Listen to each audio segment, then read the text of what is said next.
Operation Sindoor తర్వాత తొలిసారి NDA భాగస్వామ్య పక్షాలు సమావేశమయ్యాయి.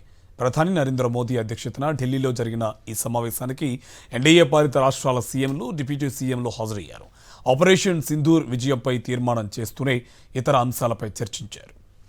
దేశ రాజధాని ఢిల్లీలో national democratic alliance NDA meeting జరిగింది.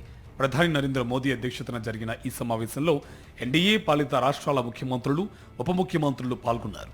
ఈ సమావేశంలో ప్రధానంగా గవర్నెన్స్, పాలసీల అమలు, ఎన్డీఏ పాలిత రాష్ట్రాల మధ్య సమన్వయం వంటి అంశాలపై చర్చించారు. అమిత్ షా, రాజ్నాథ్ సింగ్, భారతీయ జనతా పార్టీ అధ్యక్షుడు జేపీ నడ్డాతో పాటు పలువురు కేంద్ర మంత్రులు ఈ సమావేశానికి హాజరయ్యారు.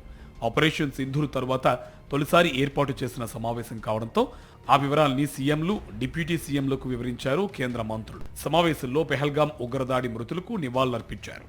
ఆ తర్వాత ఎన్డీఏ పాలిత రాష్ట్రాల్లో జరుగుతున్న అభివృద్ధి కార్యక్రమాల్ని ప్రధానితో పాటు ఇతర కేంద్ర మంత్రులకు వివరించారు ముఖ్యమంత్రులు.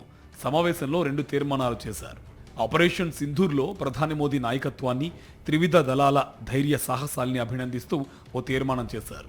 ఇక దేశవ్యాప్తంగా కులగణన చేపట్టడంపై మరో తీర్మానం చేశారు. సమావేశంలో ముఖ్యంగా ఆపరేషన్ సింధూర్ పైనే ఎక్కువ చర్చ జరిగినట్టు తెలుస్తోంది. కుల గణనకు సంబంధించి కాంగ్రెస్తో పాటు విపక్షాలు చేస్తున్న ఆరోపణల్ని ఎలా తిప్పికొట్టాలనే అంశంపై కూడా చర్చ జరిగినట్టు సమాచారం. మోదీ 3.0 ప్రభుత్వ మొదటి వార్షికోత్సవం, దశాబ్దంగా కొనసాగుతున్న అంతర్జాతీయ యోగా దినోత్సవంపై కూడా సమావేశంలో చర్చించారు. ఈ సమావేశంలో కొంతమంది ముఖ్యమంత్రులు తమ రాష్ట్రాల్లో అమలు చేస్తున్న పథకాలపై ప్రెజెంటేషన్లు ఇచ్చారు.